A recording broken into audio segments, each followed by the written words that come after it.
నా పేరు అనిత. నాకు మా ఆయన లేడు. మా ఆయన చనిపోయాడు. చనిపోతే నాకు ఇంట్లో పరిస్థితి బాగలేదు.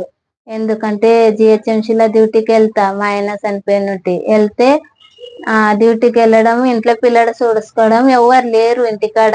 వరకు వంట వండి పెట్టడం, తినుడు రెడీ చేసి స్కూల్ కి పంపాలంటే ఎవరు లేరు. నేను ఒక్కతే.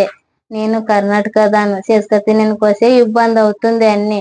దానివల్ల పిల్లలకు కాలు చేతులు కూడా మంచి లేవు. వేలు అతికిని ఉండయి. వాళ్ళకి ఇప్పుడు చిన్నగా ఉండ్రు, ఏమి తెలీదు. పెద్దగా అయినాక వాళ్ళు ఏం పని చేయాలి, ఏం తినాలని నన్ను అదే ఆలోచన చేసి మేడంతో వచ్చి హాస్టల్ జాయిన్ చేశాను. చేసి మేడం చేసుకున్న తర్వాత వాళ్ళకి చదివిస్తుంది. వాళ్ళకు బట్టలు, అన్నము, స్కూల్ ఫీజు అన్ని మేడమే చూసుకుంటుంది. దాని తర్వాత ఇప్పుడు ఇంటికి రండి అంటే కూడా రావట్లేరు పిల్లలు. అక్కతోనే ఉంటాము, మేము చదువుతాము, ఇక్కడే